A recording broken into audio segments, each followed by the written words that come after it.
इलाके के सबसे सम्मानित बुजुर्ग माननीय श्री राजमल जी, इन्होंने अपनी सारी उम्र लोगों की सेवा में लगा दी है।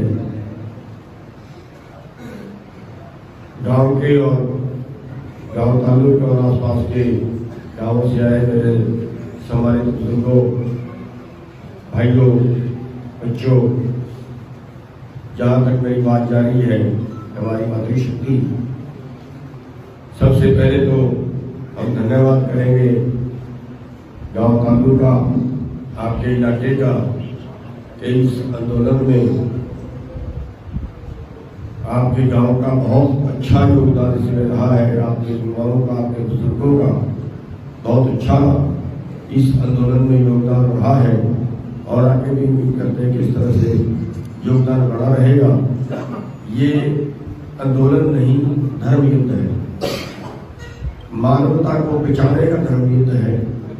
और शायद अगर हम युद्ध हार गए तो शायद हिंदुस्तान के जनमानस के लिए बहुत बुरा टाइम फिर आने वाला हो। इन कानूनों के माध्यम से पूरे देश के भोजन के बिना तो कोई जीव जिंदा नहीं रहेगा, और जिंदा रहने के लिए तो आदमी कुछ भी करेगा। पूरे देश के भोजन पे चंद कंपनियों का कब्जा होगा इन कानूनों से, और जब पूरा भोजन कंपनियों के पास जाएगा, हालांकि पैदा करने वाले आप हो, लेकिन आगे आप पैदा करने वाले भी नहीं बचोगे। आगे जो कानून आ रहे हैं उनमें अभी जो कानून बने हैं ये एग्रीकल्चर बिजनेस के बने हैं, खेती व्यापार कानून है, और उसके इसमें जो एक हिस्सा है ठेका प्रथा का, वो है कि खेती कंपनियों की तरफ जाए। और अगली जो पॉलिसी आ रही है उसमें खेती कंपनियां करेंगी। 2 एकड़ 5 एकड़ का मालिक खेती नहीं कर पाएगा, महंगी खेती पड़ेगी उसको। और क्योंकि WTO में हमारी सरकार चली गई, इसलिए अमेरिका की खेती से आपकी खेती ने मुकाबला करना है। अमेरिका में जो एवरेज है वो 10 वर्ग किलोमीटर जमीन है प्रति किसान के पास। किले वर्ग किलोमीटर, 10 किलोमीटर लंबी, 1 किलोमीटर चौड़ी, इसको बोलते हैं 10 वर्ग किलोमीटर। इतनी जमीन की एवरेज है, किसी के पास 50,000 एकड़ भी है। आपके पास 82% लोग हैं जिनके पास 2.5 एकड़ से कम जमीन है। हिंदुस्तान की कितनी जमीन है, इसलिए हिंदुस्तान की खेती महंगी है। लेकिन अब कानून ये बढ़ गया है कि अगर गेहूं अमेरिका से सस्ती मिलती है तो अमेरिका से खरीदें, अगर हिंदुस्तान के भारत के किसान से सस्ती मिलती है तो भारत से खरीदें। तो सीधी सी बात है, जब बड़ा प्लाट में खेती होगी, एक ही जगह एक ही आदमी के पास 20,000 एकड़ होगा तो उसको सस्ती पड़ेगी, उसकी सारी खेती मशीन से होगी। और इस तरह करके आप आज देख रहे हैं, अगर आप आज बाजार में गेहूं बेचने जाएं तो आज 1600 का भाव है। अगर आप बाजार में बाजरा बेचते हैं तो 1200 रुपये का भाव है। MSP तो 2200 रुपये है। गेहूं का MSP तो 1950 था, लेकिन आज आप बाजार में बेचो तो 1600 रुपये है। तो वर्ल्ड मार्केट से आपको मुकाबला करना है। मक्का आप खरीदोगे तो बाहर से 1600 रुपये, 1100 रुपये मिल जाएगा। आप ब्राजील से चीनी खरीदोगे तो आपको 25 रुपये मिल जाएगी। अगर आप मलेशिया से खाने वाला तेल खरीदोगे तो आपको यहाँ से आधे रेट में मिल जाएगा भारत से। तो ये जो वर्ल्ड मार्केट में हमारा देश चला गया, WTO में जो चला गया है, पूरी दुनिया का व्यापार इकट्ठा हो गया है, तो उसमें आपको मुकाबला अमेरिका जैसे देशों से करना है, और वो किसी हाल में हो नहीं सकता। इसलिए जो अगला पड़ाव है वो ये है कि आगे कंपनियां खेती करेंगी। एक ही जगह पे 2,000, 5,000, 10,000 एकड़ का प्लाट होगा और उसमें सारी कंपनियां खेती करेंगी, आप लोग खेती का मंडी बची। तो इस पॉलिसी पे देश चल गया। ये तो खेती का मामला बता रहा हूँ, वैसे देश के जितने बिजनेस हैं, दुनिया के तल के कह लीजिए जितने बिजनेस हैं वो सब कंपनियों में जा रहे हैं। उदाहरण के तौर पे हॉस्पिटल है, हॉस्पिटलों में कंपनियां आ गई, बड़े बड़े जो हॉस्पिटल कंपनियों ने खोल लिए। आप एक रात भी इलाज कराओगे तो 1 लाख रुपए के करा के तुम्हारे बराबर का कारोबार पोल्ट्री फार्म में होता है। इसमें एक अंडे वाले मुर्गे बराबर होता है। बड़ौदा में 2004 में कंपनी आई है, आज 95% कारोबार कंपनी में पहुंचा है। सेब है, सेब में छोटे व्यापारी को भगा दिया गया है, बड़ी कंपनियों के पास आ गया है। आज अडानी 25 रुपए में सेब खरीद रहा है और 250 रुपए में बेच रहा है। तो 4 साल पहले दाल से स्टॉक सीमा हटाई थी महाराष्ट्र की सरकार ने, आपसे 50 रुपए दाल खरीदी थी और फिर आप लोगों को वापिस 200 रुपए किलो में बेची थी। तो पूरा जो पूरा कब्जा है, रोटी के ऊपर जो कब्जा है वो पूरा कंपनियों का होगा। और जब कंपनियों का कब्जा होगा तो फिर वो देश को भूखा मारेंगे। तड़पता आदमी किसी भी भाव पे खरीदेगा, तड़पता आदमी उनकी कोई भी बात मानेगा। तो इसलिए ये आंदोलन करना जरूरी है। हमारी आज की जो देश की 60% आबादी है उसकी जीविका खेती है, और खेती जो है ये सारे का सारा कारोबार इसका, चाहे वो आर्टिस्ट के साथ जुड़े हैं, चाहे व्यापारी इसके साथ जुड़े हैं, चाहे मजदूर इसके साथ जुड़े हैं, जमीन के मालिक जुड़े हैं, इन सब का कारोबार छीन के कंपनियों के पास जाएगा। बाजार का कारोबार की जो बाजार है, आप देख रहे हैं कि ऑनलाइन बिजनेस 2024 तक 4 गुना होने वाला है। पूरा बाजार का कारोबार भी कंपनियों में हो जाएगा, बाजार भी खाली होगी। अब इतनी बड़ी जनसंख्या बेरोजगार हो जाएगी। अमेरिका में तो जनसंख्या कम है, वहां तो जिंदा रहने की सरकार की गारंटी है। वहां तो आदमी बीमार होगा, उसको टेलीफोन करना है, एम्बुलेंस आएगी, बीमार आदमी को लेके जाएगी, इलाज करा के घर छोड़ के जाएगी। अगर आप वहां का नागरिक बच्चा पाल सकते हैं तो ठीक है, वरना बच्चा सरकार ले जाएगी, सरकार पालेगी। बच्चे की पढ़ाई का खर्चा हमारा सरकार का होगा। बच्चे जो बेरोजगार कोई हो गया लड़का, अगर उसको काम नहीं मिलता, तीसरे दिन महंगाई जो बेरोजगारी भत्ता उसके घर पे आ जाएगा। यानी जिंदा रहने की गारंटी है, वहां उसकी अगली पीढ़ी को भी जिंदा रहने की गारंटी सरकार की है। लेकिन यहाँ नहीं, यहाँ आप लोगों की जो अगली पीढ़ी है उसके पास रोजगार नहीं है। आज जो बच्चे हैं, आज 25 साल के, 30 साल के, 20 साल के, वो जो रोजगार के लिए कहीं जा रहे हैं, जो कहीं शहर में, कंपनी में, फैक्ट्री में कहीं काम ढूंढने के लिए जा रहे हैं, आज उनको 6,000, 7,000, 8,000 लेबर कानून भी तोड़ दिए गए। लेबर कानून सारे कंपनी में कुछ नहीं। पहले 8 घंटे काम करना सकते थे, 12 घंटे करना सकते थे। तो 8 घंटे के कम से कम 9,500 हरियाणा सरकार के, अगर 12 घंटे की 11 घंटे की गिनती में तो 15,000 रुपया बढ़ता है।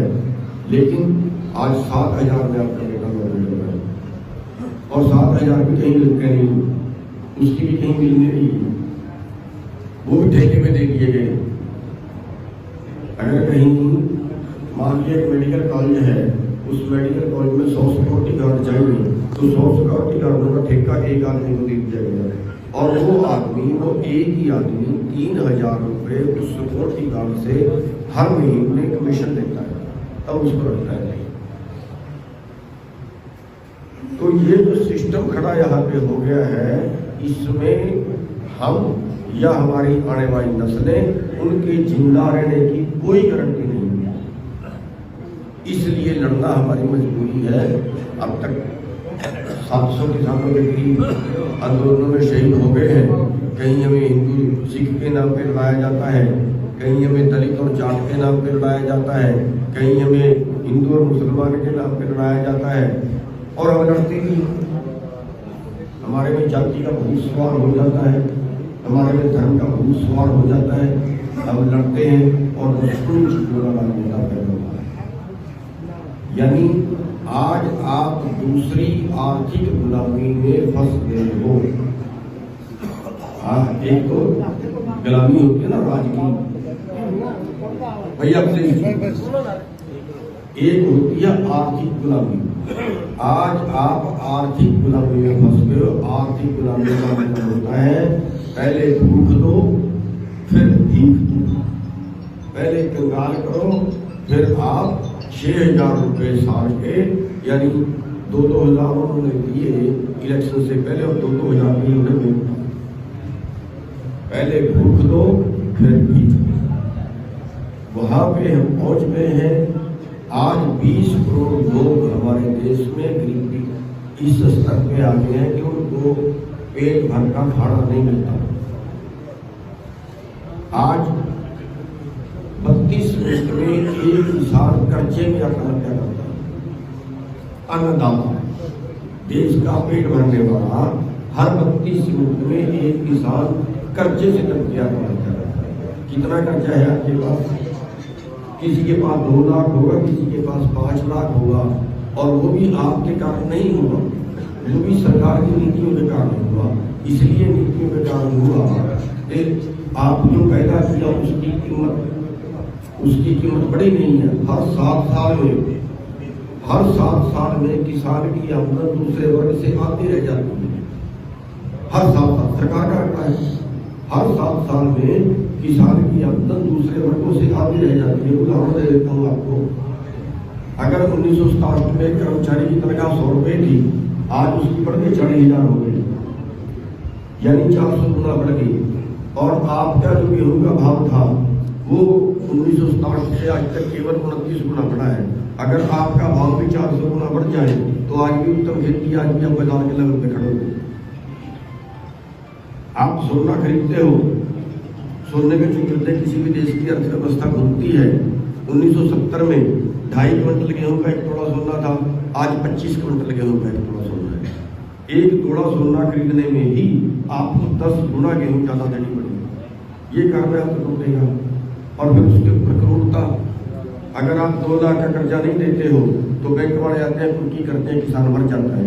पूरे देश का जो एग्रीकल्चर का कर्जा है वो करीब 7.5-8 लाख करोड़ का है। एग्रो इंडस्ट्री का कर्जा अलग कर दें, शुगर मिलों का, सेलरों का, इनका कर्जा अलग कर दें तो एग्रीकल्चर का जो कर्जा है वो 7.5-8 लाख करोड़ का है, जिसमें हर 32 मिनट में एक किसान मरता है। और इसी देश में 50 हजार करोड़ एक ही आदमी ने मार दिया। यानी आज 15 लाख करोड़ का एनपीए जिसको बोलते हैं, जो बैंकों का मार लिया और बैंक के पास कोई रास्ता नहीं है उस पैसे को वापस देने का। 15 लाख करोड़ जो उसमें सारा का सारा कारपोरेट का है। यानी चंद लोगों ने देश का 15 लाख करोड़ मार लिया और एक भी आदमी ने आत्महत्या नहीं की, क्योंकि उनके लिए कानून दूसरे हैं, आपके लिए कानून दूसरे हैं। इसलिए ये लड़ाई जो है बड़ी कड़ी होकर लड़नी पड़ेगी। अभी हम यहीं लड़ रहे हैं, अभी हम आपस की गुटबाजी लड़ रहे हैं। बचोगे कहाँ? गुटबाजी तो तब रहेगी फिर जिंदा रहोगे तो। आपकी गुटबाजी इतनी है, उधर चला गया तो मैं नहीं जाऊंगा, उधर चला गया तो मैं नहीं जाऊंगा। क्या है ड्रामा? दुख हुआ मुझे, इसी गांव में दुख हुआ। एक कहता है झाड़ा नहीं, दूसरा कहता है ना गया तो मर जाऊंगा।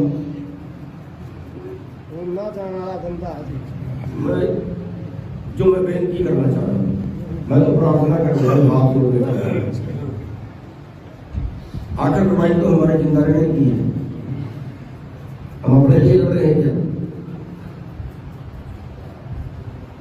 कैसे जीतोगे, कैसे बचोगे? अरे ये तो वो लड़ाई है जिसमें हम सब इकट्ठे होकर लड़े तब भी जीतना मुश्किल है। 700 मर गए हैं कि सड़कों में बैठे, किसने पूछा है? अभी हम फिर गुटबाजी में बटे, अभी हम फिर छोटे स्तर पे लड़े। विषय बहुत ऊपर उठना पड़ेगा। भूल चाहिए निचली चीजों को। उसने मेरी बात नहीं मानी, उसने मेरे पास वोट नहीं डाली, उसने उसके पास वोट डाली, उसने उसके पास वोट डाली, उसने उसका क्या माना था। इन चीजों में फंस के तो लड़ाई खत्म हो जाएगी। आज हमें लड़ना है अपनी आने वाली नस्लों के लिए। अरे ये 95 साल के बुजुर्ग आपके सामने बैठे हैं, किसके लिए लड़ रहे हैं? हमारे 80 साल के 90 साल के बुजुर्ग सब लोग बैठे हैं, किसके लिए लड़ रहे हैं? अपने लिए लड़ रहे हैं क्या? अपनी आने वाली नस्लों के लिए लड़ रहे हैं। और वाकई नहीं बचेंगी, मजाक मत मानना मेरी बात का।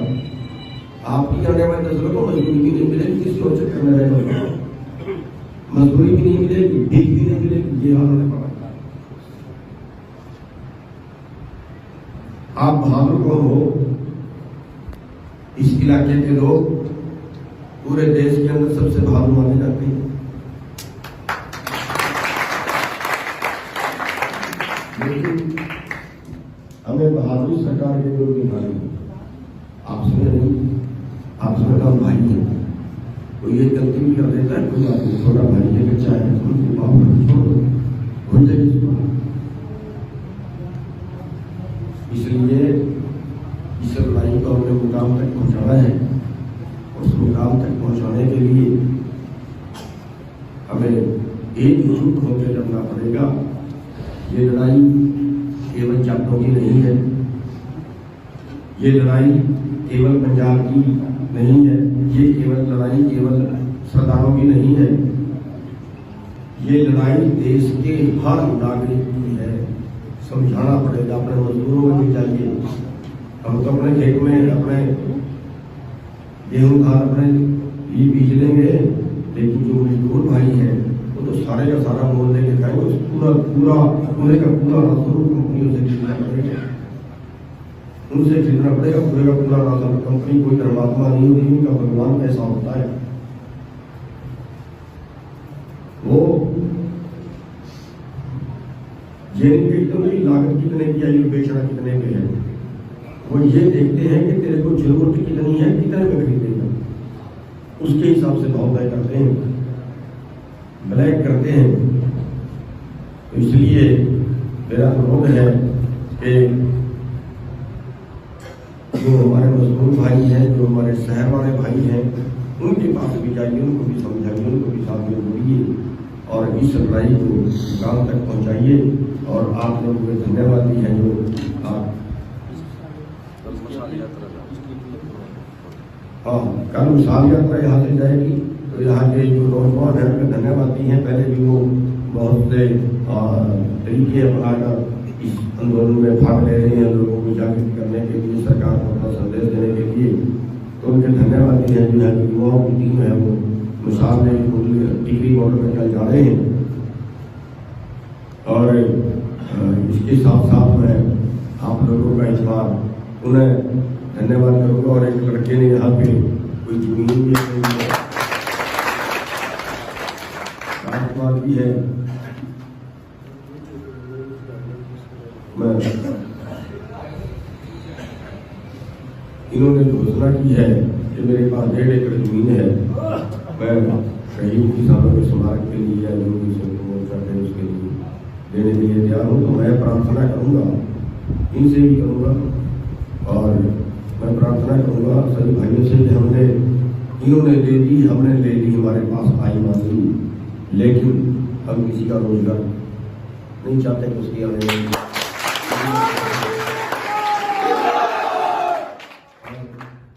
वो जमीन इनके खानदान की है, इनके परिवार की है, इनके पिता दादा परदादा की है, बुजुर्गों की है, और इनकी बात होनी चाहिए। तो हम धन्यवादी हैं कि इन्होंने इतना बड़ा कदम उठाया, लेकिन हमारे पास वो आई मान ली, लेकिन इनकी बात है कि प्रार्थना